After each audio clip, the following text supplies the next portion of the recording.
নমস্কার বন্ধুরা, শুক্লার পরিবারের সকলকে স্বাগত। আমাদের গল্প চলছিল কাউন্ট ক্রিস্টোফারের দুর্গ। আজকে তারই দ্বিতীয় পর্ব। অর্ণব, মেঘনাদ, তালুকদার বাবু জনের সঙ্গে যখন দুর্গে এসে পৌঁছালেন তখন লম্বা একটি ছায়ামূর্তি তাদের দিকে এগিয়ে আসছিল।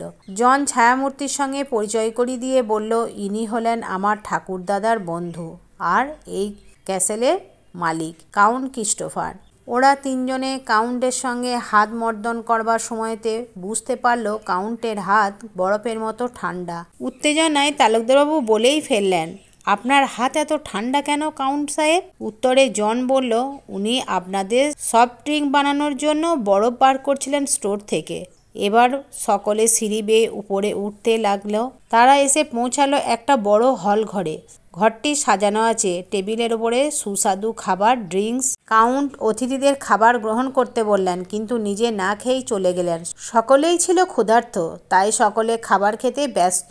কিন্তু মেঘনাদের চোখ ছিল কাউন্টের দিকে। তাই ও দেখল মোমবাতির আলোতে এক ঝলক কাউন্টের মুখ, যার সামনে দাঁত দুটো অধিক বড়, ছুঁচালো, কান দুটো ওপরের দিকে ছুঁচালো, চোখ দুটো শুকনো, তীক্ষ্ণ, কটাক্ষ দৃষ্টি। মেঘনাদের চোখে চোখ পড়তেই কাউন্ট সাহেব টুপিটা ভালো করে নাবিয়ে নিয়ে ঘর থেকে একরকম হন্তদন্ত হয়েই বেরিয়ে গেল।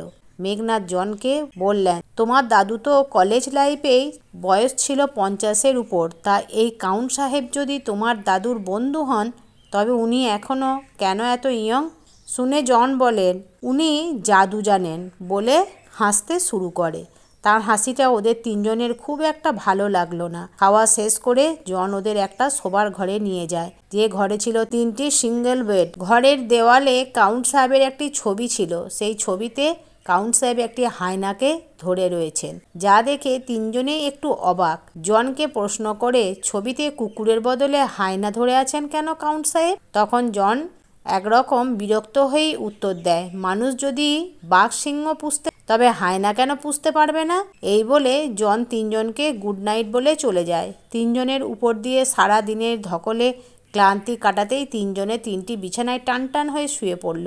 কিছুক্ষণের মধ্যে তালুকদারবাবু ও মেঘনাদের নাসিকার গর্জনের দ্বারা গভীর ঘুমে আচ্ছন্ন হয়ে গেলেন। কিন্তু অর্ণবের ঘুম আসে না। সে দক্ষিণের জানালা দিয়ে যেই তাকায়, দেখে একটা বিশাল বাদুড় জানালায় ঝুলছে, যার দাঁত দুটো ছোচালো, চোখ দুটো লাল, তাদের দিকে অপলক দৃষ্টিতে তাকিয়ে আছে। অর্ণব ভীষণ ভয় পেয়ে মেঘনাদ মেঘনাদ বলে চিৎকার করে ওঠে। মেঘনাদ ধরফর করে উঠে অর্ণবের বেডের কাছে হাজির হয়। বলে, কি হয়েছে অর্ণব? বলে, একটা বড় বাদুড় এই জানালায় ছিল। কিন্তু মেঘনাদ তাকিয়ে দেখে কিছুই নাই। তাই সে অর্ণবকে শুতে বলে নিজে ঘুমিয়ে পড়ে। তিনজনের ঘুম ভাঙে জনের ডাকে। জন বলে, এই নাও ব্রেড, ডিম টোস্ট, কলা আর কফি, ব্রেকফাস্ট করে নাও।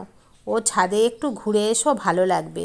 তিনজনে ব্রেকফাস্ট সেরে ছাদে গিয়ে শীতল হাওয়ায় মিষ্টি রোদ যেন এক প্রকৃতির মধুরময় দৃশ্য। এমন সময়েতে তালুকদারবাবু বললেন, ওই দেখো একটা চার্চ, চলো আজ একটু ঘুরে আসি ওখান থেকে। তক্ষুনি কোথা থেকে জন ওদের পিছনে এসে বলে, ওই চার্চে যাবে না, কাউন্ট সাহেব পছন্দ করে না। এরপর জন ওদের লাইব্রেরিতে নিয়ে যায়। সেখানে ওরা দেখে সবই পুরনো দিনের বই, নতুনের কোনো ছোঁয়া নেই। এরপর তিনজনে লাঞ্চ সারে। দেখতে দেখতে সন্ধ্যা নেমে আসে। রাত্রে খাবার খেয়ে যে যার ঘরে শুয়ে আছে। এমন সময় তিনজনে শুনতে পায় এক মহিলার আর্তনাদ করে কান্নার শব্দ। কে এই মহিলা? কেন কাঁদছে দুর্গের মধ্যে? দেখতে থাকুন পরের ভিডিওতে।